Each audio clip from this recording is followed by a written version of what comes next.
السلام علیکم ورحمۃ اللہ وبرکاتہ الحمد للہ رب العالمین والصلاة والسلام علی سید الانبیاء والمرسلین اما بعد اعوذ باللہ من الشیطان الرجیم بسم اللہ الرحمن الرحیم رب یسر ولا تعسر وتمم بالخیر اللهم لا سهل الا ما جعلته سهلا وانت اذا تجعل الحزن سهلا اذا شئت لا الہ الا اللہ الحلیم الکریم سبحان اللہ رب العرش العظیم۔ جی ایک آپ کا سوال ہے، اجمالی بتا دیں، ٹھیک ہے، اجمالی آج آ جائے گا بیچ میں، اور پچھلی کلاس کے حوالے سے کوئی اور سوال ہے تو پلیز بتا دیں۔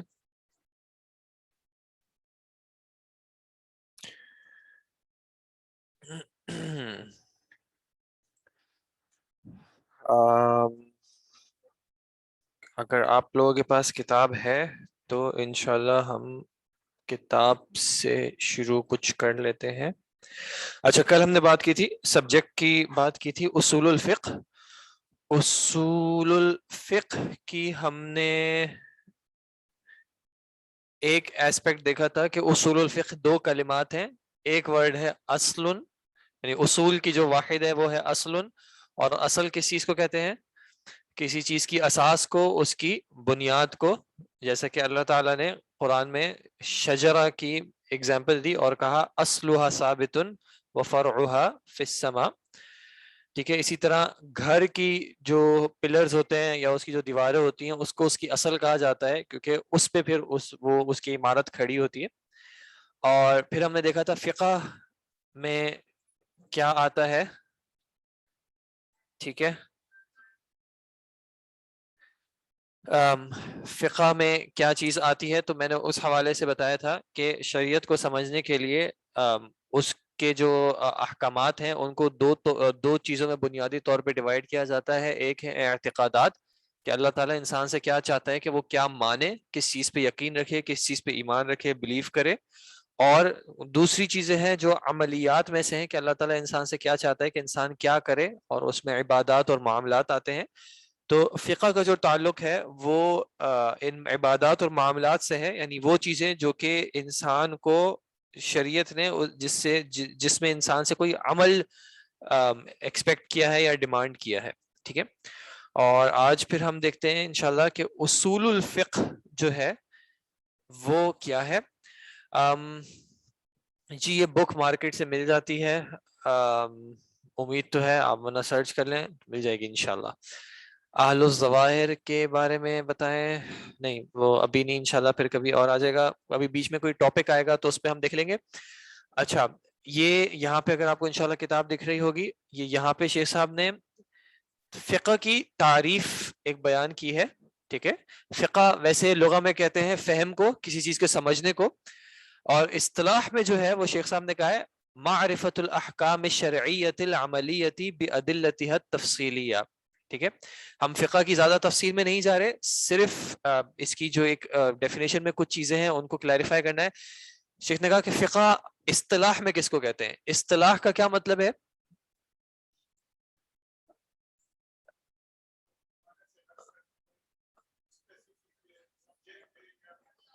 ٹھیک ہے، ایز اے ٹرمینالوجی، ٹھیک ہے، یہ اچھا ورڈ ہے، اس کو ہم کر لیں۔ اسپیسیفک کانٹیکسٹ میں اس کا ایک معنی ہوتا ہے۔ کچھ لوگ ہوں گے جو اس ورڈ کو جب استعمال کریں گے تو کیا معنی ہوگا، ٹھیک ہے۔ فقہ کا لغوی معنی کا مطلب کیا ہے کہ اہل لغت نے اس سے کیا معنی نکالا تھا، اور اصطلاحی معنی کیا ہے کہ جب ہم بات کر رہے ہیں دین اسلام کی تو اس میں جب فقہا جن کو ہم کہتے ہیں وہ جب فقہ کا ورڈ استعمال کرتے ہیں تو کیا مراد ہوتی ہے۔ اگر کوئی اعتقاد والا اگر فقہ کا ورڈ استعمال کرے گا تو وہ اس سے مراد کچھ اور لے سکتا ہے، ٹھیک ہے۔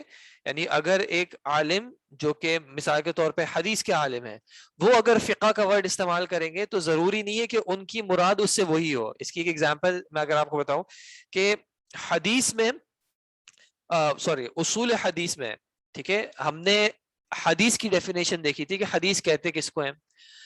جب ایک فقیہ حدیث کی ڈیفینیشن کرے گا تو وہ ہو سکتا ہے کہ حدیث سے معنی کچھ اور بھی لے۔ ایگزامپل، فقہ میں ہم نے کیا دیکھا کہ فقہ کا تعلق ہوتا ہے وہ چیزیں جس کا تعلق انسان کے عمل سے ہوتا ہے۔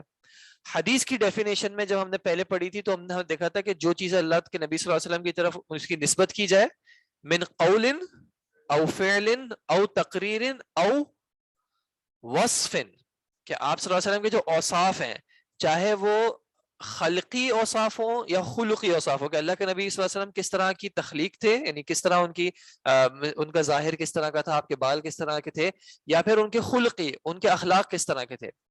اب آپ صلی اللہ علیہ وسلم کی جو خلقی اعتبار کی جو چیزیں ہیں اس کا فقہ میں کوئی کام نہیں ہے، ٹھیک ہے، کیونکہ اس سے انسان کا عمل ایکسپیکٹڈ نہیں ہے. آپ صلی اللہ علیہ وسلم کے داڑھی کے بال کیسے یا سینے کے بال کیسے تھے، یا آپ صلی اللہ علیہ وسلم کی آنکھیں کیسی تھی، اس سے اللہ تعالیٰ نے ہم سے کوئی عمل نہیں ایکسپیکٹ کیا ہے.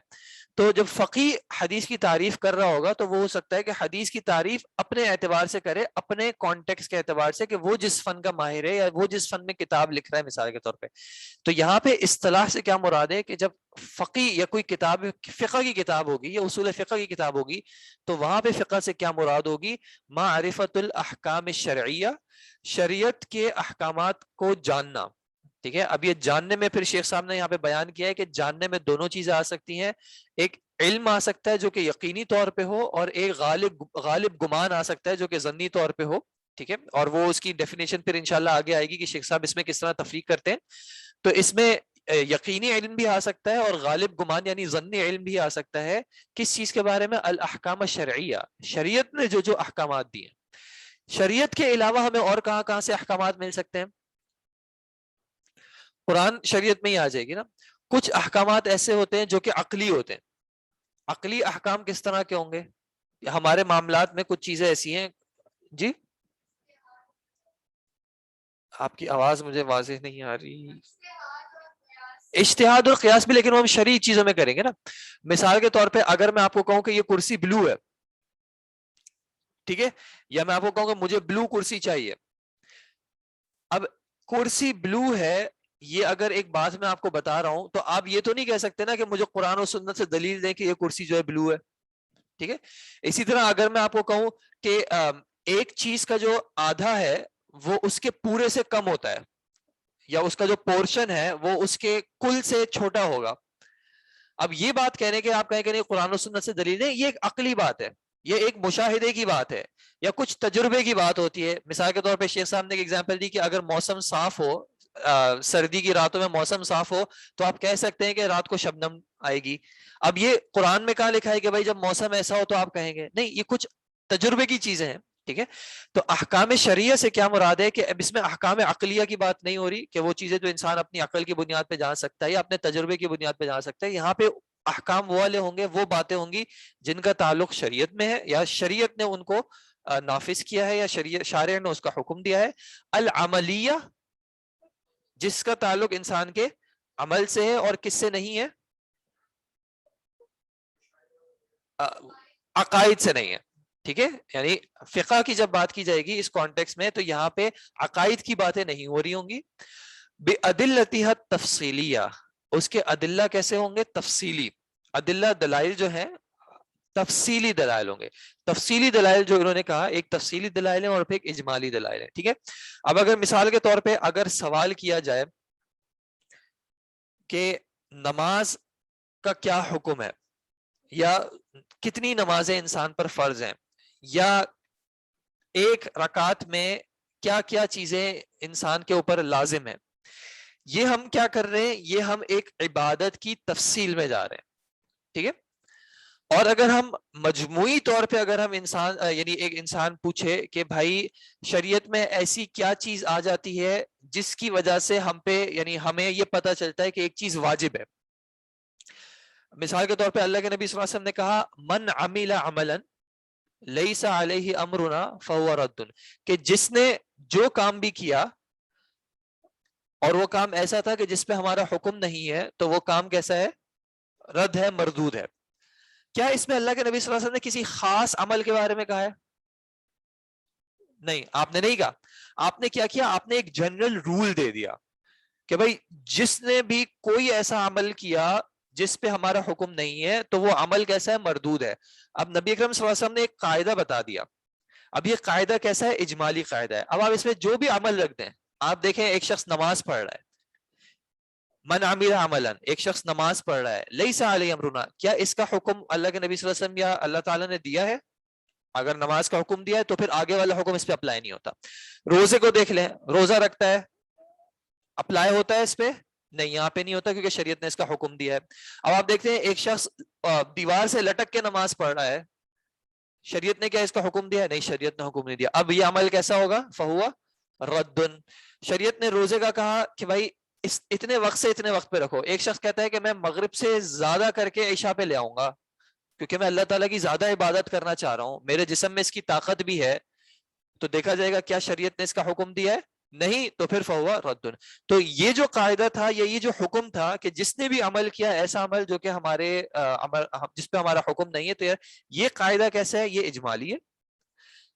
تفصیلی کیسے ہوگا کہ اللہ کے نبی صلی اللہ علیہ وسلم کہیں کہ یعنی جیسے حدیث میں آتا ہے کہ آپ ظہر کی نماز کب پڑھی آپ نے؟ جبکہ سورج اس جگہ پہ تھا. عصر کی نماز کب پڑھی؟ جب سورج اس جگہ پہ تھا. مغرب کی نماز کب پڑھی؟ جب سورج ایسا ہو گیا تھا.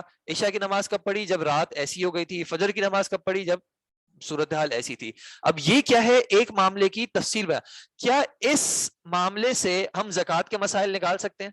نہیں نکال سکتے. یہ حدیث زکوٰۃ پہ اپلائی ہی نہیں ہوگی, یہ حدیث حج پہ بھی اپلائی نہیں ہوگی, یہ حدیث نکاح کے معاملے میں بھی اپلائی نہیں ہوگی. ٹھیک ہے, تو یہاں پہ فقہ جب مراد لی جاتی ہے اصطلاح میں تو اس کا تعلق کس سے ہوتا ہے؟ ادلتیہ تفصیلیہ. وہ ایک ایک چیز کی تفصیل میں جائے گی اور اس کو تفصیل کے لیے ایک دلیل چاہیے ہوگی. ٹھیک ہے, اس کے مقابلے میں ہمارا جو ٹاپک ہے وہ کیا ہے؟ وہ ہے اصول الفقہ. ٹھیک ہے, اصول الفقہ. میں تھوڑا فاسٹ ہوں پلیز. اچھا, یہ زیادہ تر جو اس کی ابھی جو باتیں کی ہیں اس کا تعلق کل کی ڈسکشن سے تھا, تو امید ہے کہ اتنا بھی فاسٹ نہیں ہوں گا, لیکن اگر ہوں تو بتا دیجیے گا.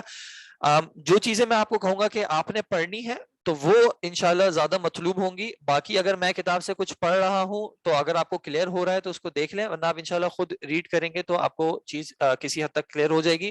لیکن وہ پوری کے پوری مطلوب نہیں ہے, یعنی میں آپ سے ایکسپیکٹ نہیں کروں گا کہ آپ کو اس کی پوری ڈیٹیل پتا ہوں. لیکن جس چیز کو میں آپ سے ریڈ کرواؤں گا یا میں آپ کو بتاؤں گا وہ چیز جو ہے پھر انشاءاللہ ہم اس کو کہیں نہ کہیں میں آپ سے ایکسپیکٹ کروں گا. میں نے آپ کو بتایا تھا کہ یہ پوری بک جو ہے ہم نہیں کور کر سکیں گے, اور نہ یہ پوری بک ہم ابھی ایکسپیکٹڈ ہے کہ ہم اس کو کور کریں انشاءاللہ.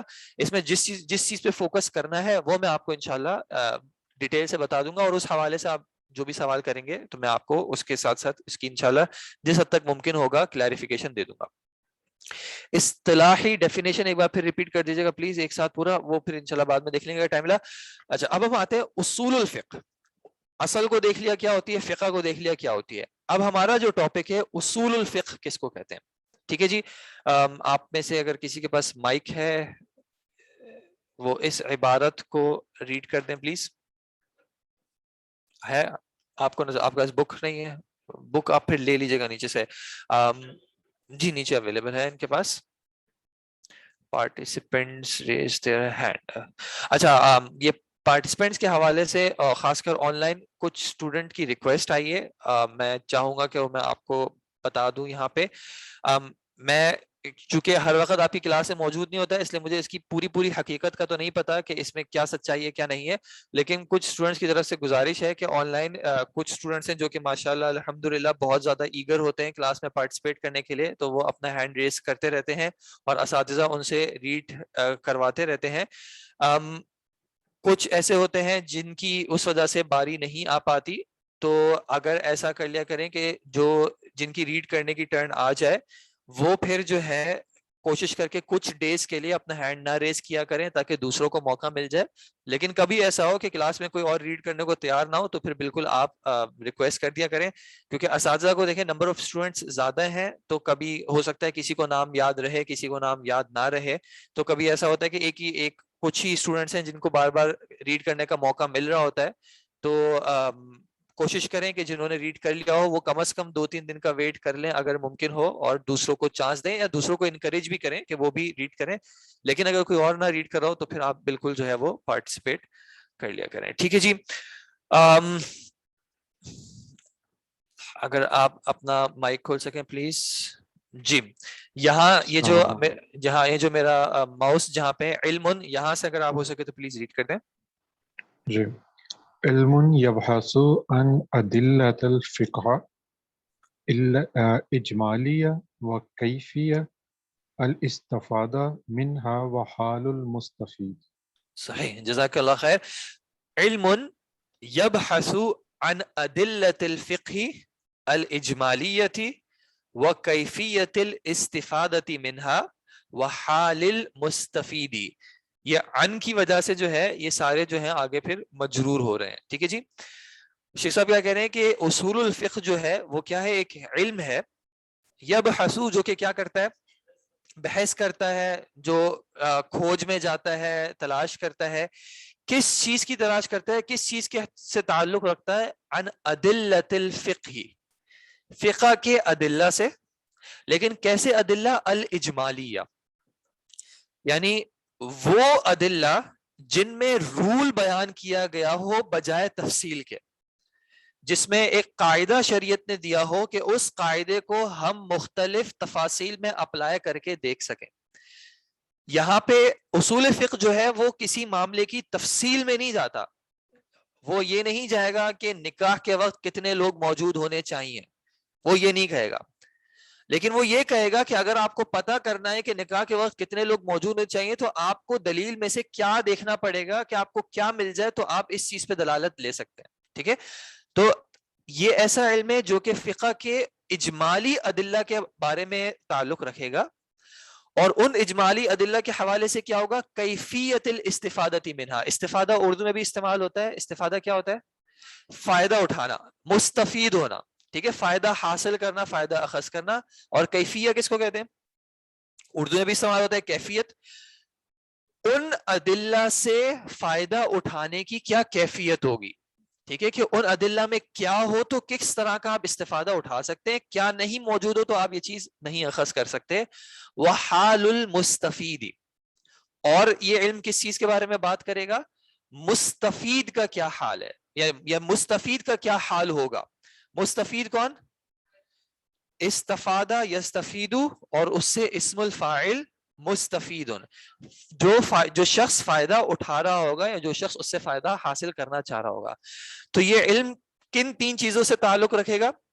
ایک اجمالی ادلہ سے, دوسرا ان اجمالی ادلہ سے فائدہ اٹھانا کیسے یا استفادہ کرنا کیسے, اور وہ شخص جو کہ استفادہ کر رہا ہوگا اس کے بارے میں کچھ تفصیل آئے گی اس علم میں, کہ وہ شخص کون ہو, کیسا ہو, اس کے پاس کیا ملکہ ہو, کیا قدرت ہو, کس طرح کے علوم پہ اس کو مہارت ہو, کیا کون شخص ہے جو کہ یہ کر سکتا ہے, کون نہیں کر سکتا, کرنے والے کی کیا شرائط ہوں گی, کون سی شرط جو ہے وہ لازم ہے, وغیرہ وغیرہ وغیرہ. ٹھیک ہے جی. تو ادلہ جمع ہے دلیل کی. ٹھیک ہے, دلیل کی جمع ہے پروف یا ایویڈنس کی جمع ہے ادلہ. تو یہ کیسا علم ہے جو کہ تعلق رکھے گا کس چیز سے؟ ادلۃ الفقہ, فقہ کے ادلہ سے. وہ ادلہ کیسے ہوں؟ اجمالی ہوں, تفصیلی نہیں ہوں گے یہاں پہ. وہ کیفیت الاستفادۃ منہا, کہ ان سے فائدہ کیسے اٹھانا ہے. اجمالی جنرل کہہ لیں آپ, جنرل رول, کہ اس علم میں وہ جنرل رولز ملیں گے جو پھر فقہ میں ہر جگہ پہ اپلائی ہو رہے ہوں گے. ٹھیک ہے, میں آپ کو اس کی ایگزامپل دے دیتا ہوں. مثال کے طور پہ آپ نے فعل امر پڑھا ہے. ٹھیک ہے, آپ نے فعل ماضی ہے, فعل مضارع اور فعل امر ہے. فعل امر میں معنوی طور پہ کیا چیز موجود ہوتی ہے؟ حکم. حکم یعنی کہ طلب موجود ہوتی ہے, کہ آپ کسی کو اگر کہتے ہیں اجلس تو آپ اس سے ایک فعل طلب کر رہے ہیں کہ آپ ایسا کرو. ٹھیک ہے. نہیں آپ نے پڑھا ہے, لا ناہیہ جو ہوتا ہے کسی چیز سے روکنے کے لیے, اس میں بھی ایک طلب ہوتی ہے, لیکن اس میں طلب اپوزٹ ہوتی ہے کہ ایک چیز کو نہ کیا جائے. ایک جگہ پہ طلب ہے کرنے کی اور ایک جگہ پہ طلب ہے نہ کرنے کی. اب اگر آپ نے کسی کو کہا, مثال کے طور پہ وہ کلاس کا یعنی جو ہیلپر ہے وہ گزر رہا ہے, میں اس کو کہتا ہوں پانی لا دو. اگر میں اس کو حکم دے رہا ہوں, میں نے کہا پانی لا دو, اور پوری کلاس ختم ہو جاتی ہے, وہ میں کل آتا ہوں اور کل وہ مجھے پانی کا گلاس لا کے دیتا ہے کہ آپ نے کہا تھا پانی لا دو, تو کیا یہ اس کا عمل جو ہے وہ ہمارے اعتبار سے قابل قبول ہوگا, یا اس کو کچھ کہا جائے گا کہ بھائی میں نے پانی کب مانگا تھا, میں نے کل پانی مانگا تھا. وہ کہے گا آپ نے قید تو نہیں لگائی تھی, آپ نے تو نہیں کہا تھا کہ مجھے ابھی پانی لا کے دو, اور آپ نے یہ بھی منع نہیں کیا تھا کہ مجھے کل پانی نہیں چاہیے, آپ نے کہا تھا پانی لا دو. اب آپ نے مطلق چھوڑ دیا تھا, میں جب بھی زندگی میں آپ کو پانی لا دوں, میں نے آپ کے حکم پہ تو عمل کر لیا. تو ہم کہیں گے کہ نہیں, یہ بات آپ کی بات یہاں پہ کیوں صحیح نہیں ہے؟ کیونکہ لغت میں ہم نے یہ دیکھا ہے کہ جب اس طرح کی بات کی جاتی ہے تو اس میں ایک حکم بھی ہوتا ہے, لیکن اس حکم کے ساتھ ایک فوری ڈیمانڈ بھی ہوتی ہے. آپ کسی شخص کو کہیں گے مجھے یہ دے دو، تو آپ کا ایک تو معنی ہے کہ دو بھی، لیکن مجھے ابھی بھی دو. یہ ابھی کا لفظ کہنا ضروری نہیں ہے، لیکن یہ امپلائڈ ہوگا. اب یہ بات اللہ تعالیٰ قرآن میں جہاں پہ بھی حکم دیں گے، امپلائڈ کیا ہوگا کہ اللہ تعالیٰ نے یہ حکم فوری طور پہ مانگا ہے، ہمیشہ ایسا ہوگا. اب یہ کیا ہے؟ ایک قاعدہ ہے، اجمالی قاعدہ، جنرل قاعدہ، کہ جہاں پہ بھی حکم آئے گا وہاں پہ ایکسپیکٹیشن ہوگی کہ اس حکم کو فوری طور پہ بجا لایا جائے. کچھ جگہ ہوں گی جہاں پہ یہ قاعدہ اپلائی نہیں ہوگا، اس کے لیے ہمیں دلیل چاہیے ہوگی کہ یہ قاعدہ کیوں اپلائی نہیں ہو رہا. ٹھیک ہے، تو اجمالی قاعدہ کیا ہے کہ جب حکم آئے گا تو اس میں یہ فور کا مراد ہوگا کہ بھئی فوری طور پہ یہ عمل کیا جائے. اگر اس جنرل قاعدے سے کبھی ہٹنا ہوگا تو اس کے لیے کوئی اور دلیل چاہیے ہوگی. اچھا، یہ بات کہ اس امر کے اندر، حکم کے اندر فور مطلوب ہے، اس کی بھی کوئی دلیل چاہیے، یہ کہ کس بیسس پہ ہم کہہ رہے ہیں. تو اس کے لیے ہو سکتا ہے کہیں شریعت سے ہمیں دلیل مل جائے، اور کہیں پہ ہو سکتا ہے کہ لغت سے ہمیں دلیل مل جائے کہ اہل لغت نے جب یہ بات کی ہے تو انہوں نے یہ مانا اس کے اندر مراد لی ہے. ٹھیک ہے، کلمات کیا ہوتے ہیں؟ کلمات الفابیٹس ہوتے ہیں، لیکن ان الفابیٹس کو جیسے آپ نے دیکھا ہے کہ ان الفابیٹس کو جب کسی خاص طریقے سے کوائن کیا جاتا ہے، ارینج کیا جاتا ہے، تو ان کے اندر ایک خاص معنی آ جاتا ہے. اب اس معنی کی کیا دلیل ہے؟ ضروری نہیں ہے، قرآن جو ہے وہ بک آف لینگویج نہیں ہے کہ وہ ہمیں ہر ایک چیز بتائے گی کہ جب یہ لفظ آئے گا تو اس کا یہ مراد ہوگی. یہ کام کس کا ہے؟ یہ اہل لغت کا ہے. جیسے آپ دروس اللغہ پڑھ رہے ہیں، اس میں انہوں نے بتایا کہ جب انا آئے گا تو انا کے بعد اس کا اسم جو ہے وہ منصوب ہوگا. اب قرآن میں کہاں یہ قاعدہ لکھا ہے کہ انا کا اسم منصوب ہوگا؟ کہیں نہیں لکھا ہے. کیوں؟ کیونکہ قرآن کا یہ ٹاپک ہی نہیں ہے.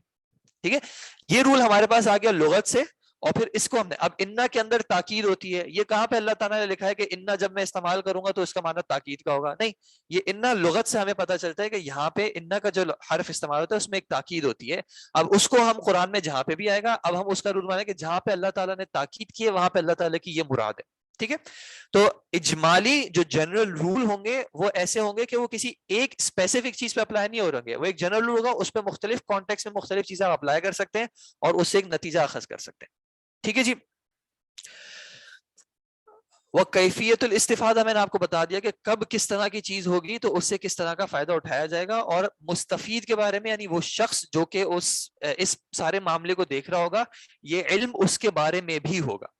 یعنی اصول فقہ کی کتاب میں اس چیز پہ بات کی جائے گی جو کہ آگے انشاءاللہ آئے گا، کہ مثال کے طور پہ اجتہاد کرنے والا یا مجتہد، کون شخص مجتہد کنسیڈر کیا جا سکتا ہے، یا ایک شخص کو کسی معاملے میں اجتہاد کرنے کے لیے اس کے پاس کیا چیزیں موجود ہونا ضروری ہے، اور کیا چیزیں اگر موجود نہ ہو تو کن کنڈیشنز میں وہ پھر بھی اجتہاد کر سکتا ہے، اور کہاں پہ اس کا اجتہاد جو ہے وہ اپلیکیبل نہیں ہوگا یا اس کو اجتہاد سے اجتناب کرنا چاہیے، وغیرہ وغیرہ. یہ ساری تفصیل جو ہے وہ اس موضوع کے اندر آتی ہے، اس سبجیکٹ کے اندر آتی ہے. ٹھیک ہے، اس کو آگے پلیز اب ریڈ کریں. یہاں تک اگر کوئی چیز کلیئر نہیں ہے تو پلیز مجھے بتائیں. یہ جی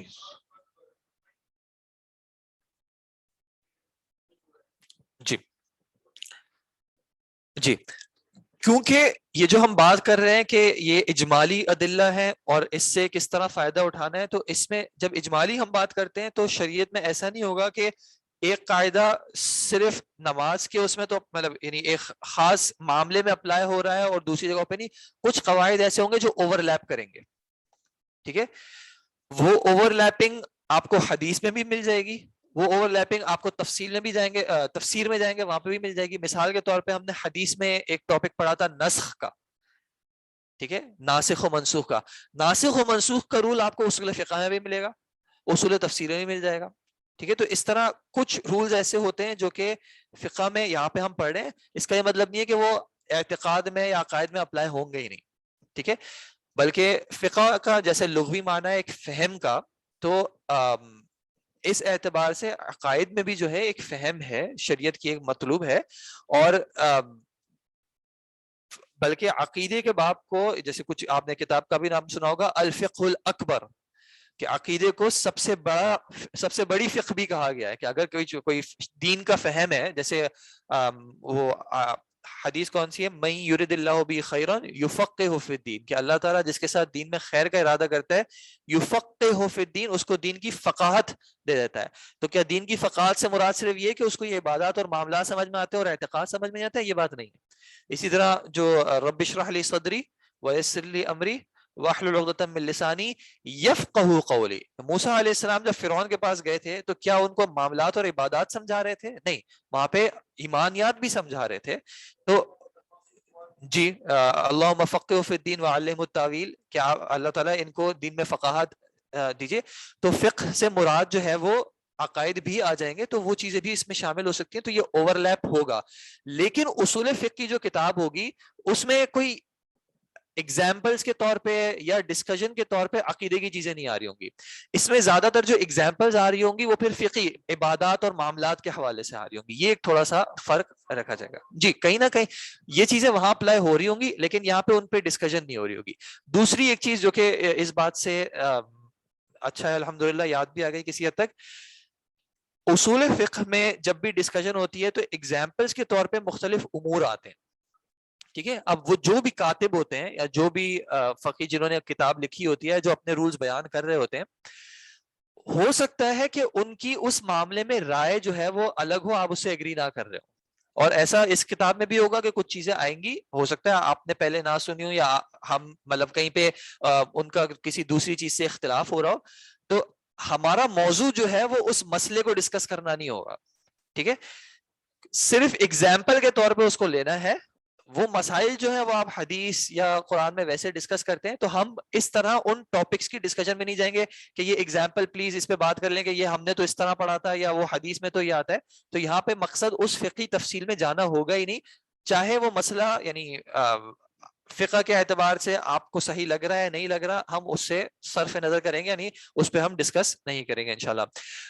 یہ بات کہ یہ سبجیکٹ بہت مشکل لگ رہا ہے تو اچھی بات ہے، جتنا زیادہ مشکل لگے آپ کو اس سے موٹیویشن ملنی چاہیے کہ انشاءاللہ اتنی محنت کر کے اتنا اللہ تعالیٰ سے ہم درجات بلند کرنے کی کوشش کریں گے انشاءاللہ.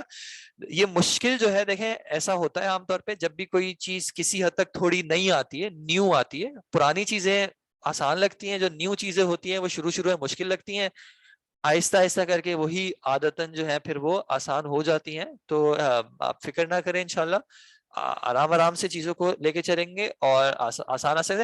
یہ بنیادیں ایسی ہیں کہ ان بنیادوں کو جب آپ انشاءاللہ سمجھ لیں گے، کلیئر ہو جائیں گے، تو آپ کے لیے آگے بہت سے معاملات جو ہے وہ واضح ہو جائیں گے. یہ جو سوال ہوتا ہے نا ذہن میں کہ بھائی اتنے سارے اختلافات ہیں، ہمیں کیسے پتہ چلے گا کہ کون صحیح ہے کون صحیح نہیں ہے. جب آپ کو یہ رولز کلیئر ہوں گے، اصول کلیئر ہوں گے، تو آپ خود اپلائی کر لیں گے، آپ خود آئیڈینٹیفائی کر لیں گے کہ یہ شخص یہاں پہ رول کی خلاف ورزی کر رہا ہے، میں اس کی بات کیسے سنوں. یعنی ایک شخص کو اگر یہی نہیں پتا کہ جب اللہ تعالیٰ حکم دیتے ہیں تو اس حکم کے اندر ایک معنی اس چیز کا ہوتا ہے اور وہ اس سے کوئی اور ہی معنی لے جا رہا ہے، تو اس کی بات کیسے سنی جائے گی. ٹھیک ہے، تو یہ جب رولز انشاءاللہ آپ کو پتا ہوں گے تو آپ انشاءاللہ بہت سارے یا کم از کم آپ کو یہ بات سمجھ میں آ جائے گی کہ جب فقہا کا اختلاف ہوا ہے تو اس اختلاف کی بنیاد کیا تھی، کیوں کسی نے ایک معاملے میں اختلاف کیا ہے اور ایک نے اختلاف نہیں کیا. اب مثال کے طور پہ جیسے میں نے آپ کو ایک ایگزامپل دی کہ حکم کے اندر، امر کے اندر ایک فور کا معنی ہوتا ہے. ٹھیک ہے، لیکن آگے جا کے اختلاف آ جاتا ہے کہ بھائی ایک شخص کے پاس جب پیسے آ گئے تو حج اس پہ لازم ہو گیا، کیا فوری طور پہ لازم ہو گیا یا اس کے لیے جائز ہے کہ وہ اس کی تاخیر کرے. اگر فوری طور پہ حکم لازم آتا ہے تو اس کا مطلب ہے کہ جب تک وہ حج نہیں کرتا تب تک وہ گناہ گار ہے. ٹھیک ہے، یہ معاملہ لازمی طور پہ آئے گا. لیکن اگر آپ کہہ دیں کہ نہیں اس کو ایک تراخی یعنی اس کو اختیار ہے کہ وہ تھوڑا سا ڈیلے کر لے، تو اس کا مطلب ہے کہ جب تک وہ ڈیلے کر رہا ہے تب تک وہ گناہ گار نہیں ہے. لیکن یہ کب کلیئر ہوگا؟ یہ جو اختلاف آ گیا، ایک کہیں گے کہ جب آ جائے فوراً اس کو کرنا ہے اور ایک کہیں گے کہ نہیں اس کے پاس اختیار ہے.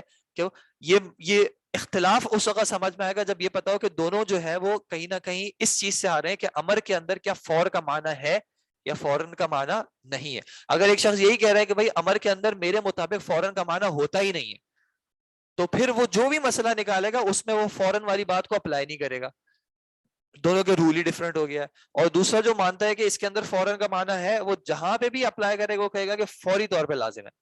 ٹھیک ہے جی، تو انشاءاللہ اس طرح آپ کو اور بھی بہت ساری چیزیں جو ہیں وہ کلیئر ہوتی جائیں گی. مستفید سمجھ میں نہیں آیا ابھی انشاءاللہ اس کو ریڈ کریں گے تو اور آ جائے گا. معافی چاہتی ہوں اگر آپ ممکن ہو سکے تو آپ ہمیں پہلے بورڈ پر سمجھائیں اصول فقہ جیسے ہم نے. جی انشاءاللہ یہی طریقہ رہے گا. آج جو چیزیں ہیں وہ کیونکہ زیادہ تر ہم نے کل ڈسکس کر لی تھی تو اس لیے ابھی صرف بک کو ہی کر رہے ہیں, لیکن زیادہ تر چیزیں انشاءاللہ پہلے بورڈ پہ ڈسکس کر لیں گے. اس کے بعد جو ہے اس میں بک میں جو عبارت ہے جو اس کی جو خاص معین جگہیں ہیں جہاں پہ شیخ صاحب نے ان چیزوں کو بیان کیا ہے تو اس کو ہم پھر ریڈ کر لیں گے. ٹھیک ہے جی. اگر اسی کتاب کو فالو کریں تو زیادہ اچھا ہے, کیونکہ بات صرف یہ ہوتی ہے کہ اصول فقہ کے اندر اتنے ٹاپکس ہیں. اب انہوں نے کچھ ٹاپکس کو کور کیا ہے, کچھ ٹاپکس کو نہیں کور کیا, تو میں ان کی بکس جو چیزیں کور کروں گا انہی کی بکس میں سے کروں گا تاکہ وہ کلیریفیکیشن کے لیے آسانی رہے. ٹھیک ہے, ورنہ ویسے یہ کوئی اتنی زیادہ اختلافی چیزیں نہیں ہیں, بہت اتفاقی چیزیں ہیں, تو آپ ویسے چاہیں تو آپ ان کو بھی پڑھ لیں, کوئی ایشو کی بات نہیں ہے. ٹھیک ہے جی, آگے ریڈ کرنا ہے تھوڑا سا انشاءاللہ.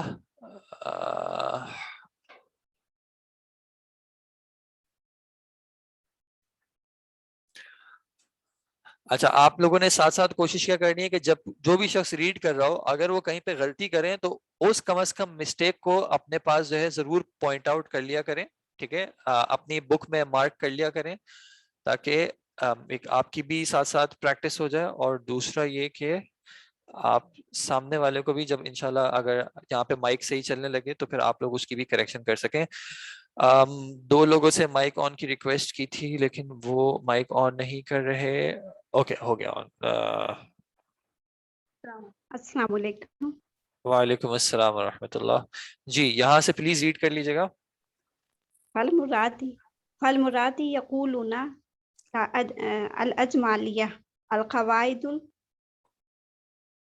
القواعد العامة مثل قولهم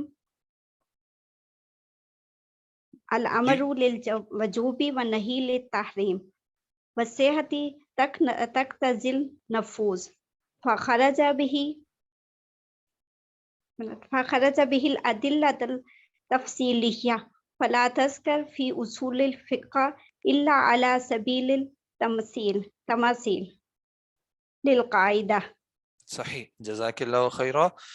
اب آپ تھوڑا سا نوٹ کر لیجیے گا کہ میں جب ریڈ کر رہا ہوں تو آپ نے کہاں پہ کچھ چیزوں کو ڈفرینٹ طریقے سے ریڈ کیا ہو اور کنفیوژن ہو تو بتا دیجیے گا. فالمراد بقولنا, اچھا یہ شیخ صاحب کا طرز کیا ہے کہ شیخ صاحب نے پہلے ایک بات بیان کی, ایک تعریف دی, اب وہ اس تعریف کی ایکسپلینیشن دیں گے کہ ہماری جب ہم نے یہ کہا تو اس سے ہماری کیا کیا مراد ہے. تو جب شیخ صاحب نے کہا الاجمالیہ تو اس سے ہماری مراد کیا ہے الاجمالیہ. فالمراد بقولنا الاجمالیہ القواعد العامہ, عام جو رولز ہیں, جنرل جو رولز ہیں, مثل قولہم, مثال کے طور پہ کہنا, یعنی ان کا کہنا, یعنی کہ اصولیین کا کہنا, الامر للوجوب, امر کا جب بھی صیغہ آئے گا تو وہ واجب کے لیے آئے گا, والنہی للتحریمی, اور جب نہیں کا صیغہ آئے گا تو وہ کسی چیز کو حرام کرنے کے لیے آئے گا. والصحۃ تقتضی النفوذ, اور اگر کسی چیز کے بارے میں ہم اس کی یعنی کہیں گے کہ یہ چیز صحیح ہے, یعنی صحتاً صحیح ہے, تو اس کا تقاضا کیا ہوگا کہ اس چیز کو اب نافذ کیا جائے. مثال کے طور پہ اگر ہم کسی نکاح کے بارے میں کہیں گے کہ یہ نکاح صحیح ہے تو اس کا مطلب کیا ہوگا کہ اب اس نکاح کا نفاذ کیا جائے گا, اس نکاح کے آثار آئیں گے. لیکن اگر کہہ دیا جائے کہ یہ نکاح صحیح نہیں ہے تو اس کا مطلب کیا ہوگا کہ اس نکاح کے اب آثار نہیں آئیں گے. آثار کا مطلب کیا ہے کہ اب وہ 2 لوگ ساتھ رہ سکتے نہیں رہ سکتے وغیرہ. بیع ہوتی ہے, بیع کسی سے کہتے ہیں ایک شخص ایک چیز بیچ رہا ہے, دوسرا شخص ایک چیز خرید رہا ہے.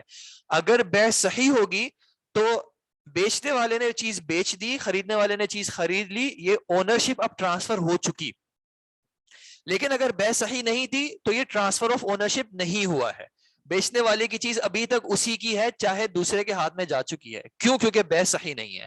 تو الصحۃ تقتضی النفوذ, کوئی چیز اگر صحیح ہوگی تو اس کا تقاضا کیا ہوگا کہ اب وہ نافذ کی جائے. فخرج به, اب یہ جو بات ہم نے کہی الاجمالیہ, اب اس اجمالی کہنے سے کیا چیز نکل گئی, الادلہ تفصیلیہ, یعنی یہ علم جو ہے وہ تفصیلی دلائل کے بارے میں بات نہیں کرے گا. فلا تذکر فی اصول الفقہ, کہ ان کو اصول فقہ میں نہیں ذکر کیا جاتا, الا علی سبیل التمثیل للقاعدۃ, سوائے یہ کہ کہیں پہ کسی جگہ پہ مثال بیان کرنے کے لیے قاعدے کی اس تفصیل کو ذکر کر دیا جائے گا, ورنہ اصول فقہ جو ہے وہ تفصیلی ادلہ پہ بات نہیں کرے گا. ٹھیک ہے جی. یہ جو آپ کا سوال ہے کہ یہ بک اردو میں ہے، یہ سوال اس کا جواب جو ہے اردو میں مطلب آپ ٹرانسلیشن اس کا ہوا ہے، مل سکتی ہے، لیکن اگر اردو میں کوشش کریں کہ جب کورس ختم ہو جائے تب پڑھیں تو زیادہ اچھا ہے، تاکہ آپ عربی پہ جو ہے وہ تھوڑا سا فوکس کرتے رہیں۔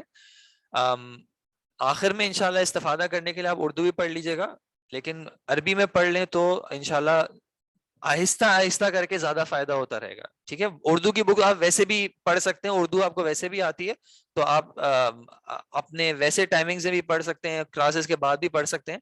کوشش کریں کہ جب یہاں پہ ہم پڑھ رہے ہیں تو آپ عربی پہ ہی تھوڑا سا زیادہ فوکس کریں۔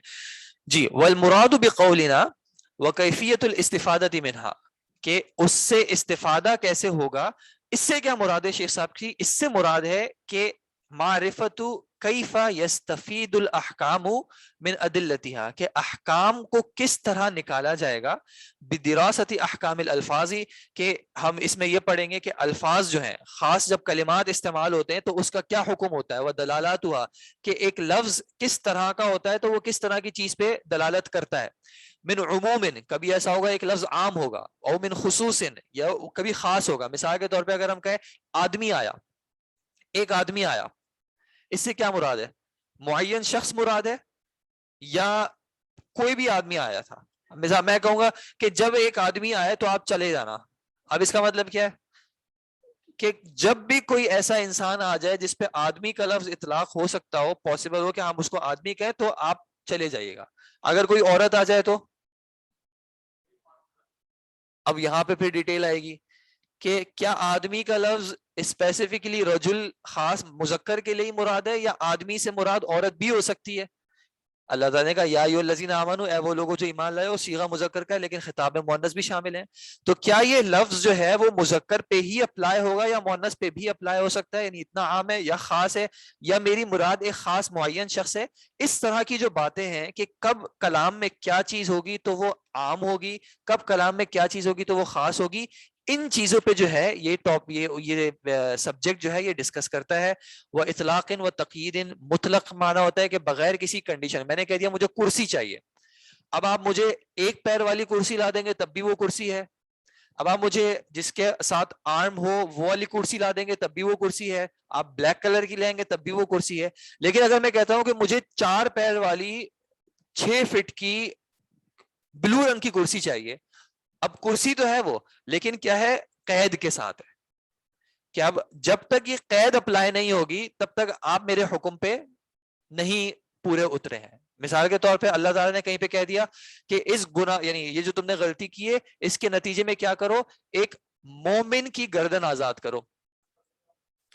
اب یہ مومن کی گردن سے گردن کیا ہو گئی، قید کے ساتھ ہو گئی ہے کہ مومن کی ہونی چاہیے، غیر مومن کی نہیں ہو سکتی۔ لیکن اللہ نے کسی جگہ پر کہہ دیا کہ ایک گردن آزاد کرو، اب وہاں پہ بغیر قید کے، ٹھیک ہے جی۔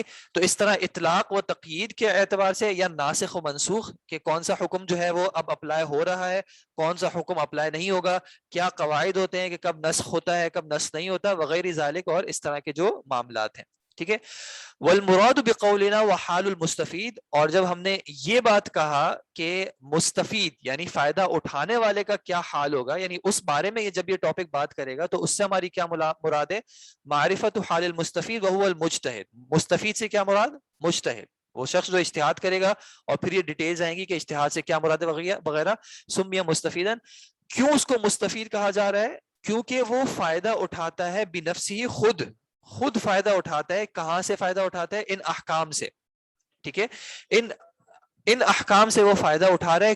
کیوں وہ اٹھا سکتا ہے؟ کیونکہ وہ اجتہاد کے مرتبے تک پہنچ چکا ہے، لبلوغ ہی مرتبۃ الاجتہادی، وہ پہنچ چکا ہے اجتہاد کے مرتبے تک۔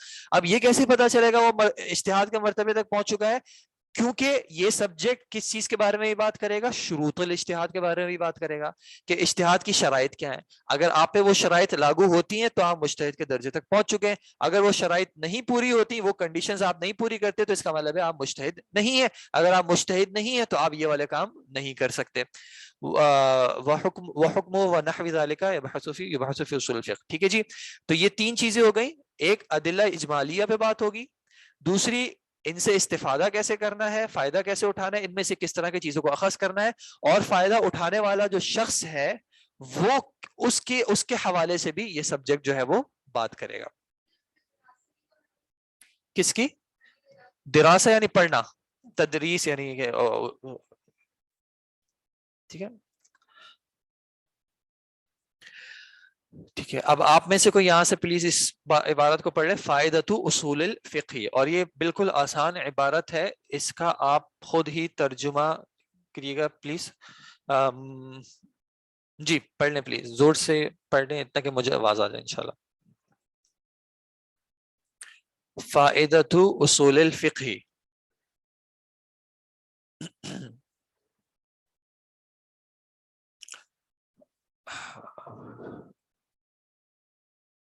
میرا پورا ارادہ ہے انشاءاللہ ایک تھوڑا سا سیٹ اپ صحیح ہو جائے تو میں تھوڑا سا زیادہ ان کو کہہ دوں گا کہ ہمارے مائکس تیار رکھیں, اور پھر کلاس میں جو ریڈنگز ہوا کریں گی آن لائن والوں کے لیے نہیں, آن سائٹ والوں کے لیے, اس کے ہم جو ہے پھر وہ کچھ مارکس بھی رکھ دیں گے, ٹھیک ہے, تاکہ تھوڑی سی موٹیویشن زیادہ آ جائے انشاءاللہ. ٹھیک ہے جی. فائدہ تو اصول الفقہ, جتنا آپ لوگ پڑھیں گے اتنا آپ لوگوں کو فائدہ ہوگا. آپ لوگ نہیں پڑھیں گے, آپ لوگوں کو آگے جا کے نقصان انشاءاللہ محسوس ہوگا. نظر وہ آج کے مسئلہ نہیں, آپ کتاب لے لیجیے گا, یہ اسکرین کا تو اب اس کے وجود کا کوئی فائدہ مجھے سمجھ میں نہیں آ رہا, نہ مجھے نظر آ رہا ہے, نہ مجھے پتہ نہیں کسی اور کو سمجھ میں آ رہا ہے. جی فائدہ تو اصول الفقہ, فائدہ اصول فقہ. چلیں ٹھیک ہے, ایسا کر لیں میں پڑھ لیتا ہوں, آپ ترجمہ کریں. فائدہ تو اصول فقہ, اصول فقہ کا کیا فائدہ, نہیں اس مضمون کا کیا فائدہ. ان اصول الفقہ علم جلیل القدر بالغ الاہمیت غزیر الفائدہ. بے شک اصول فقہ ایک علم ہے جلیل القدر, جلیل القدر بہت مرتبے والا, بہت بڑے مرتبے والا, اس کی قدر ہے. بالغ الاہمیہ, اہمیہ اردو میں بھی کہتے ہیں اہمیت, بالغ الاہمیہ یعنی اہمیت میں وہ بہت بڑے درجے تک پہنچا ہوا ہے. غزیر الفائدہ, غزیر بمعنی کثیر, کثیر فائدے والا. اور اس کا فائدہ کیا ہے؟ فائدتہ التمکن من حصول قدرت, یعنی تمکن کہتے ہیں قدرت, صحیح, ایک قدرت کو حاصل کر لینا, یعنی قادر ہو جانا کسی چیز پہ. تمکن کسی چیز پہ قدرت لے لینا یا ایسا ہو جانا, ٹھیک ہے. یستطیع بها استخراج الاحکام شرعیہ, یعنی ایک ایسی قدرت کو حاصل کر لینا جس کے ذریعے آپ کی اندر ایک استطاعت پیدا ہو جائے, آپ کے اندر ایک کیپیسٹی پیدا ہو جائے. کس چیز کی کیپیسٹی؟ استخراج الاحکام. استخراج کا کیا معنی ہوگا؟ نکالنا, خارج کرنا, ٹھیک ہے, کسی معاملے کے اندر سے اس کے الاحکام الشرعیہ کو نکالنا, کہ جب شریعت نے یہ بات اس طرح کہی ہے تو اس میں سے کیا حکم شرعی ہم نکال سکتے ہیں. من ادلتها, اس کے دلائل میں سے, علی اسس سلیمت. اسس جمع کس کی جمع ہے؟ اسس کس کی جمع ہے؟ اساسن کی جمع, بنیاد. سلیمہ جیسے اللہ تعالیٰ نے کیا کہا, الا من جاء بقلب سلیم, ٹھیک ہے, کہ صحیح بنیادوں پہ. ٹھیک ہے, جب آپ کو رول پتا ہوگا کہ کس طرح رول کس چیز پہ اپلائی ہوتا ہے, تو پھر آپ کوئی آیت پڑھیں گے انشاءاللہ, کوئی حدیث پڑھیں گے, تو آپ اس سے شرعی احکام اخذ کر سکتے ہیں. جیسے آپ نے پچھلے سال آپ نے یا ابھی بھی آپ لوگوں کے ساتھ ہوگا کہ شیخ کوئی حدیث پڑھتے ہیں اور پھر بیان کرتے ہیں کہ اس میں سے کیا کیا فوائد نکل سکتے ہیں, کیا کیا مسائل نکل سکتے ہیں. تو وہ کس طرح ممکن ہوتا ہے, جو شارع ہوتے ہیں وہ کس طرح کر رہے ہوتے ہیں, وہ انہی اصول و قواعد کی بنیاد پہ کہہ رہے ہوتے ہیں کہ جب شریعت نے اس طرح کی بات کی ہے تو اس سے ہم یہ مسائل اخذ کر سکتے ہیں, تو وہ اس کی بات کریں. وضو کے متعلق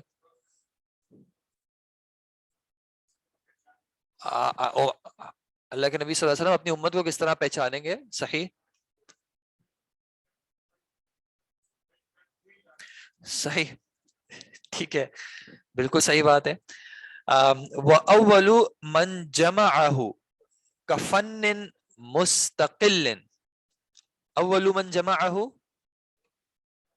وہ پہلا شخص جس نے کہ اس کو جمع کیا ہے ایک مستقل فن کے طور پہ. مستقل فن, جس طرح میں نے کل بتایا تھا کہ یہ چیزیں پہلے سے شریعت میں موجود تھیں, لیکن ان کو الگ الگ کر کے ایک جگہ پہ جمع کرنا اور اس کے بارے میں بیان کرنا الامام الشافعی محمد بن ادریس رحمہ اللہ، امام شافعی جن کا اصل نام جو ہے محمد بن ادریس رحمہ اللہ، ثم تابعہ العلماء فی ذلک، اس کے بعد مختلف علماء نے ان کی متابعت کی، یعنی ان کو فالو کیا، فألفوا فیہ التآلیف المتنوعہ، فألفوا الف یؤلف تالیف، جیسے آپ نے کتاب میں لکھا ہوگا، لکھا ہوتا ہے المؤلف آتھر، تو الف یؤلف کا معنی ہوتا ہے تعلیف کرنا یعنی کتاب لکھنا، تو فألفوا فیہ پھر لکھی اس میں یعنی کہ اس فن میں تآلیف متنوعہ، متنوعہ کا معنی متنوعہ کے اندر حروف اصلیہ کیا ہے؟ نہیں، متنوعہ کے اندر حروف اصلیہ کیا ہے پہلے ہی بتائیں؟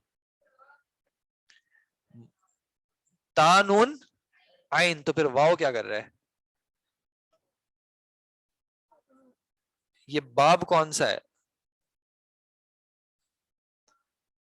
مفا، تو پھر واو کیا کہاں سے آئے گا؟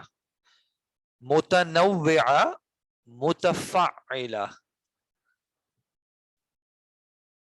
تفعل یتفعل، یہ تا جو ہے وہ وزن کا ہے، تو نون واو اور عین، ٹھیک ہے، نون واو اور عین نوع، نوع انواع قسم، ٹھیک ہے، متنوعہ مختلفہ، ٹھیک ہے، متعددہ، یعنی کہ انہوں نے لکھی مختلف نوع کی مختلف اقسام کی کتب، ما بین منصور و منظوم، منظوم کس کو کہتے ہیں؟ نظم کو، یعنی کچھ نے کتاب لکھی نظم کے طور پہ، یعنی انہوں نے اشعار کی فارم میں لکھی، اور نظم کا اپوزٹ ہوتا ہے نثر، یعنی کہ انہوں نے پیراگراف یا جس طرح عام طور پہ کتابیں لکھی جاتی ہیں، تو کچھ نے منصور کی فارم میں لکھی، کچھ نے منظوم کی فارم میں لکھی، وہ مختصر، کسی نے اختصار کے ساتھ لکھی، کسی نے مبسوط، بسیط کا معنی بس پھیلی ہوئی، ٹھیک ہے، یعنی کہ لمبی لمبی، صحیح، حتی صار فنا مستقلا، یہاں تک کہ یہ ہو گیا ایک مستقل فن، لہو کیانہ و ممیزاتہ، یعنی کہ اس کا ایک وجود ہو گیا اور اس کے کچھ خواص ہو گئے، کچھ چیزیں ہو گئی جس سے اس کی پہچان ہو گئی، ٹھیک ہے، کہ اب آپ جیسے ہمارا بھی ایک کورس ہے تو اس میں اصول فقہ کو باقاعدہ ایک سبجیکٹ کے طور پہ پڑھایا جا رہا ہے، اس طرح آپ کسی مدرسے میں چلے جائیں، کہیں پہ بھی چلے جائیں، تو اصول فقہ کو باقاعدہ ایک سبجیکٹ کے طور پر پڑھایا جاتا ہے، اس میں کتب ہیں، اس کے ماہرین ہیں، کچھ علماء ہیں جو اس فن میں مہارت رکھتے ہیں، وہ اس پہ زیادہ کلام کرتے ہیں وغیرہ، ٹھیک ہے جی۔ تو یہ ہمارا فرسٹ جو ٹاپک تھا، یعنی بیسیکلی ایک تمہید ہی ہے، یعنی اس سبجیکٹ کا ایک انٹروڈکشن، تو وہ آج کمپلیٹ ہوا الحمدللہ۔ اب نیکسٹ جو ٹاپک ہے وہ انشاءاللہ پھر ہم نیکسٹ کلاس میں کور کریں گے۔ اب جو آپ کے سوال ہیں یا اب جو آپ کے یہ جو آن لائن خاص کر جو ریپیٹیشن والی باتیں کہ اس ورڈ کا کیا میننگ، اس ورڈ کا کیا میننگ، وہ آپ سکون سے بتا سکتے ہیں، ٹھیک ہے، بیچ میں اگر آپ یہ کریں گے مجھے بتانے میں کوئی مسئلہ نہیں ہے، ایک شخص بھی بار بار بولے کہ میں بار بار ہی بتا دوں گا، صرف نقصان باقی آپ سب کو ہوگا کہ ہمارا سبجیکٹ آگے بڑھ نہیں سکے گا۔ اور یہ کسی بھی استاد کے ساتھ آپ کریں گے کہ شیخ ترجمہ ریپیٹ کر دیں یا اس ورڈ کا کیا مطلب تھا، تو یہ استاد کو بتانے میں تو ہمیشہ فائدہ ہی ہوگا، اس کا ثواب بڑھتا ہی رہے گا، آپ کو نقصان یہ ہوگا کہ آپ کا سلیبس جو ہے وہ پیچھے رہتا رہے گا۔ آن لائن والوں کے پاس خاص کر ایک یہ فائدہ ہے کہ یا تو آپ ریکارڈنگ بھی سن سکتے ہیں، یا پھر آپ لوگ جتنا مجھے پتا ہے کہ آپ میں سے اکثر جو ہے وہ آپس میں کلاس میں گروپس میں ہے، تو آپ ایک دوسرے سے پوچھ لیا کریں، بعد میں پوچھ لیا کریں، کتاب میں مارک کر لیا آپ نے، بعد میں پوچھ لیا، تو آپ کے لیے بھی اس میں فائدہ ہے انشاءاللہ، اور استاد کو بھی فائدہ اس طرح ہے کہ استاد ایک چیز پہ فوکس کر سکتا ہے، بیچ میں سوال ہے اس چیز کو ریپیٹ کر دیں، اس چیز کو ریپیٹ کر دیں، کہیں نہ کہیں استاد کا جو ہے وہ چین آف تھاٹ جو ہے وہ اس میں بریک ہوتا ہے، ٹھیک ہے جی۔ تو امید ہے کہ اس چیز کا آپ میرے ساتھ تو مجھے اتنا مسئلہ نہیں ہے، لیکن باقی جو اساتذہ ہیں، جو سینئر اساتذہ ہیں، ان کے ساتھ اگر آپ اس چیز کا تھوڑا سا زیادہ خیال کریں کہ ترجمے کی ریپیٹیشن وغیرہ، دیکھیں ترجمہ ہی اگر آپ کو مقصود ہے تو آپ کو تقریباً ہر کتاب ترجمے کے ساتھ مل جائے گی، حدیث بھی آپ کو ترجمے کے ساتھ مل جائے گی، قرآن کا ترجمہ ویسے ہی ایگزسٹ کرتا ہے، جو میں آپ کو کتاب پڑھا رہا ہوں اس کا ہی میں نے آپ کو ترجمہ مل جائے گا، اور کون سی آپ کی کتابیں، دروس اللغہ بھی آپ کو ترجمے کے ساتھ انشاءاللہ، نسائی حدیث کی ساری کتابیں ترجمے کے ساتھ مل جاتی ہیں۔ ترجمہ کوئی مسئلے کی بات نہیں ہے، بات کو سمجھنا جو ہے وہ زیادہ امپورٹنٹ ہے، اور اپنے اندر یہ کیپیسٹی پیدا کرنا کہ کس طرح آپ ترجمہ خود بھی کر سکیں۔ ڈکشنری آپ لیں، ڈکشنری میں آپ یہ ورڈ لکھیں گے، ایپس ہوتی ہیں، آپ نے لکھا وہ ورڈ کا ترجمہ آ جائے گا، وہ کوئی مسئلے کی بات نہیں ہوتی، ٹھیک ہے جی۔ جی آپ کا کوئی سوال تھا یا جی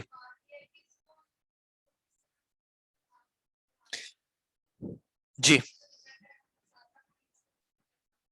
ٹھیک ہے ٹھیک ہے. جو چیزیں نوٹس کی فارم میں بنانی ہوں گی وہ آپ, میں کچھ چیزیں تو لکھ بھی دوں گا تو اس کو آپ اس طریقے سے انڈرسٹینڈ کر سکتے ہیں.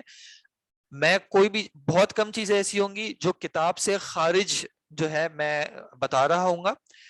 کتاب میں جو چیزیں ہوں گی میں ایگزام یا جو بھی ہمارا وہ ہوگا وہ کتاب کے اندر جو چیز موجود ہے زیادہ تر اسی میں سے ہوگا. اگر کوئی چیز اب مجھے الگ سے آپ کو بتانی ہوگی تو میں مینشن کر دوں گا کہ یہ چیز جو ہے یہ پھر اس کو الگ سے دیکھ لیں. ادروائز دیکھیں ہمارا جو مقصد ہے وہ ایک مقصد ہے کہ آپ کے اندر ایک وہ فہم پیدا ہو, لیکن اس فہم کے ساتھ ساتھ کتاب سے استفادہ کرنے کی صلاحیت بھی پیدا ہو. یہ جو اکثر ایسا ہوتا ہے کہ کتاب پوری نہیں کور ہوتی, اس میں کوئی ہمیشہ پرابلم کی بات نہیں ہے, کیونکہ استاد کا کام آپ کو کتاب پڑھانے سے زیادہ کتاب کو پڑھنے کا طریقہ سمجھانا ہوتا ہے. استاد کو یہ سمجھ میں آ جائے کہ بھائی یہ طالب علم, دیکھیں زندگی بھر تو آپ کے پیچھے کوئی نہیں بھاگے گا نا, آپ کے استاد آپ کے پیچھے نہیں کہ بھائی بتاؤ تم نے یہ کتاب پڑھی, اس سے کیا مطلب حاصل کیا. اس اساتذہ کا کام یہ ہوتا ہے کہ بس ایک طریقہ سمجھا دینا, طریقہ بتا دینا کہ بھائی اس کو اس طریقے سے کیا جاتا ہے. آگے آپ نے یہ دریا یہ سمندر خود پار کرنے ہیں. تو جو اب جیسے میں نے یہاں سے یہ جو اصول فقہ کی جہاں سے تعریف ہے یہاں سے پورا کے پورا جو ہے میں نے ریڈ کیا ہے. ریڈ مطلب تقریباً آپ کو ہر چیز سمجھائیے. اب آپ کوشش کر کے اس عبارت کو ایک بار واپس پڑھ لیجیے گا, ٹھیک ہے. اس میں سے اب آپ نے سنا ہے چیزوں کو, جو چیزیں سنی ہے اجمالی تفصیلی کا آپ نے فرق سنا. کہیں پہ ایسا ہوتا ہے آپ نے اپنے ایگزامپل آپ نے خود اپنے ورڈز میں لکھ لی, ٹھیک ہے. زیادہ میری اپنی پریکٹس یہ ہے, مجھے نہیں پتا دوسروں کی اس میں کیا پریفرنس ہے.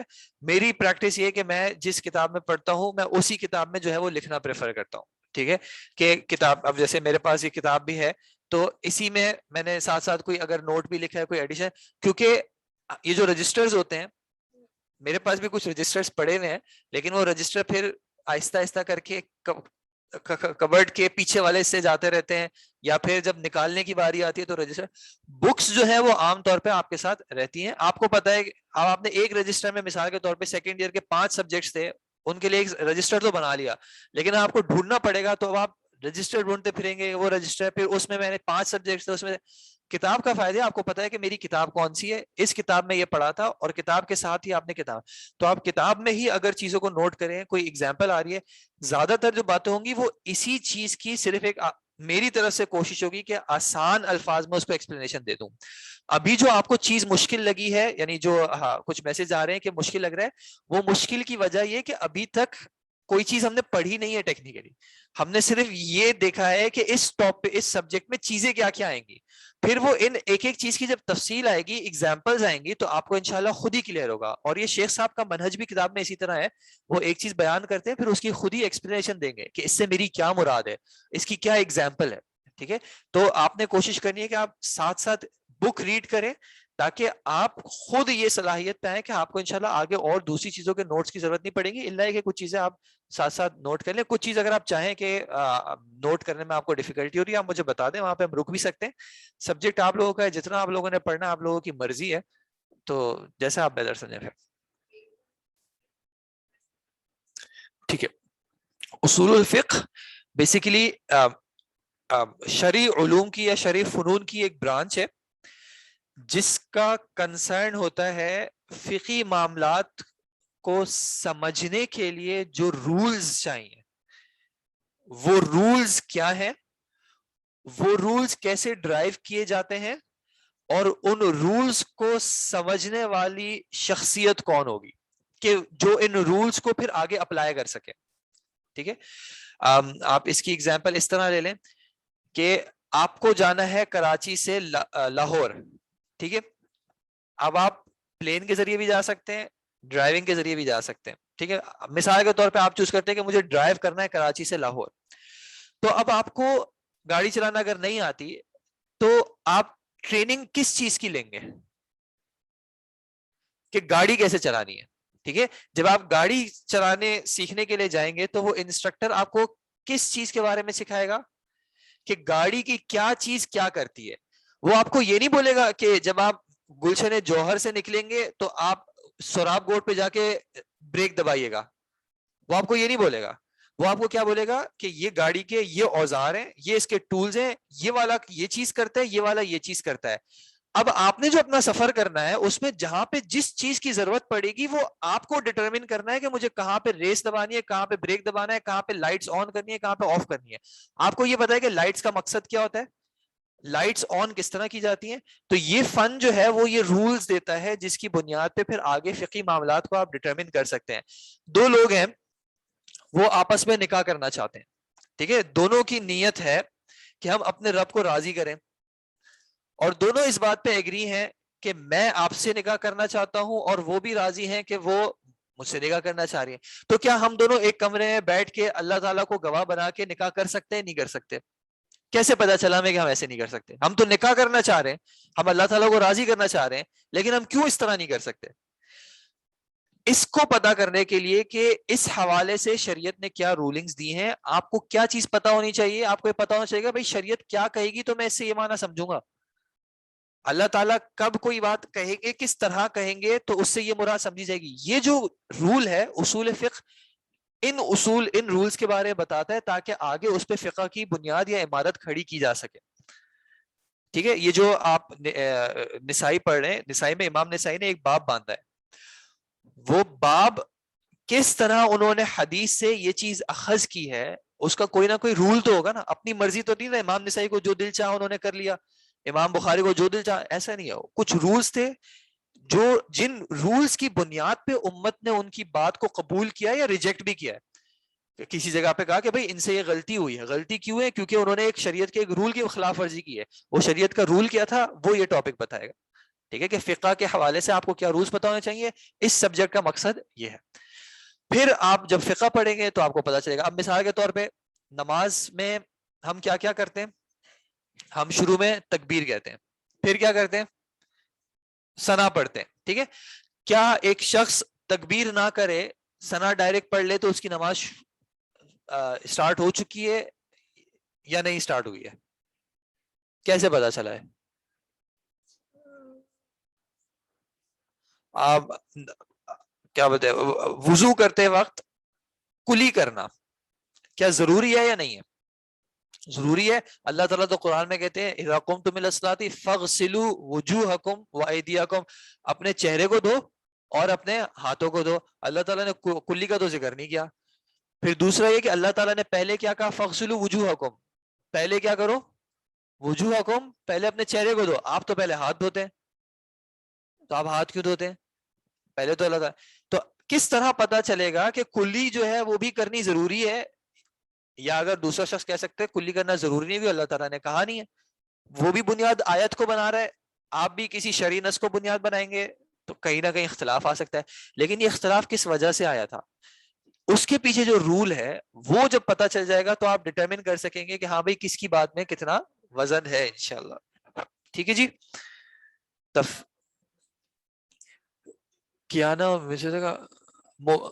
کیان دیکھیں آپ کوشش کرنی ہے آہستہ آہستہ. اب یہ کیانہ جو ہے وہ ایک ورڈ نہیں ہے, کیانہ جو ہے یہ دو ورڈز ہیں. کس طرح یہ دو ورڈز ہیں؟ کیانہ, کیان الگ ورڈ ہے, ہا کیا ہے, ضمیر ہے. اسی طرح ممیزاتہ, ممیزات الگ چیز ہے, ہا ضمیر الگ چیز ہے.